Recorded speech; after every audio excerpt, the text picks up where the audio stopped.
Assalamualaikum warahmatullahi wabarakatuh. Perkenalkan nama saya Bikriya Ulfa dari NIM C0D020031. Saya dari Prodi Perpajakan kelas F angkatan 2020. Di sini saya akan mempresentasikan tentang konsep aktiva tetap di dalam akuntansi pajak. Yang pertama, saya akan menjelaskan tentang definisi aset tetap. Menurut IAI 2007 dalam PSAK 16, aset tetap adalah aset berwujud yang diperoleh dalam bentuk siap pakai atau dibangun lebih dahulu yang dimiliki untuk digunakan dalam produksi atau penyediaan barang atau jasa, untuk direntalkan pada pihak lain atau untuk tujuan administratif, dan diharapkan untuk digunakan selama lebih dari satu periode, kecuali tanah. Semua jenis aset tetap mempunyai umur terbatas. Kemudian pembelian aset tetap. Aset tetap yang diperoleh dengan pembelian dalam bentuk siap pakai dicatat sejumlah harga beli tambahan dengan biaya-biaya yang terjadi pada saat perolehan atau konstruksi. Jika dapat diterapkan, jumlah yang dapat diatribusikan ke aset pada saat pertama sekali diakui sesuai dengan persyaratan tertentu dalam PSAK 16. Biaya-biaya tersebut seperti biaya pengiriman, biaya bongkar muat, biaya pemasangan, biaya profesional, biaya masuk, PPN yang tidak boleh direstitusi, dan lain-lain ditambahkan ke harga perolehan. Sedangkan setiap potongan usaha dan rabat dikurangkan dari harga perolehan. Kemudian penyusutan aset tetap. Menurut IAI 2007 dalam PSAK 16, penyusutan adalah alokasi sistematis jumlah yang dapat disusutkan dari suatu aset.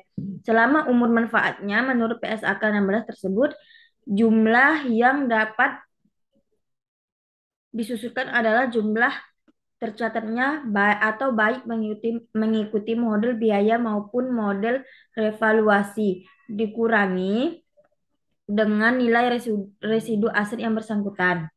Kemudian jenis-jenis dan contoh aktiva tetap.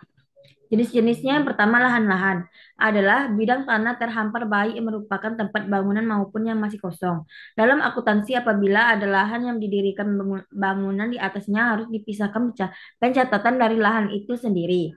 Kemudian yang kedua, jenis yang kedua, bangunan gedung adalah bangunan yang terdiri di bumi ini, baik di atas lahan atau air. Pencatatannya harus terpisah dari lahan yang menjadi lokasi gedung. Kemudian mesin adalah termasuk peralatan yang menjadi bagian dari mesin yang bersangkutan. Dan kemudian kendaraan. Semua jenis kendaraan seperti alat pengangkut, truk, grader, traktor, forklift, mobil, kendaraan bermotor, dan lain-lain. Yang kemudian perabotan.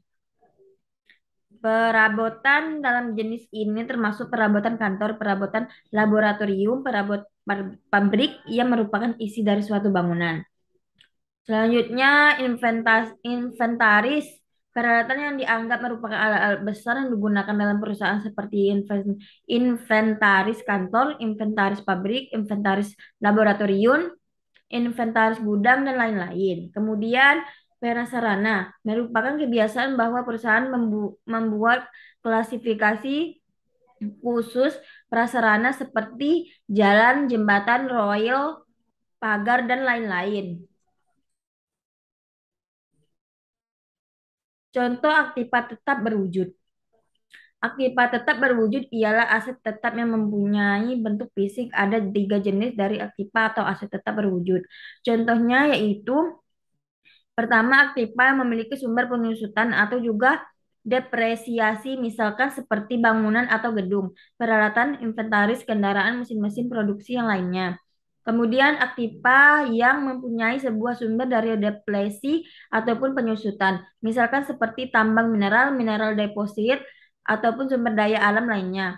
Sumber daya alam ataupun tambang bisa habis dengan kegiatan-kegiatan eksploitasi kepada sumber-sumber tersebut. Oleh sebab itu, sumber alam harus bisa dialokasikan pada periode-periode yang mana sumber daya alam ataupun tambang bisa membuahkan hasilnya. Kemudian aktiva yang tidak mengalami sebuah penyusutan atau tidak mengalami depresi. Misalnya seperti tempat ataupun tanah yang di atasnya didirikan sebuah bangunan perusahaan dan yang lain sebagainya.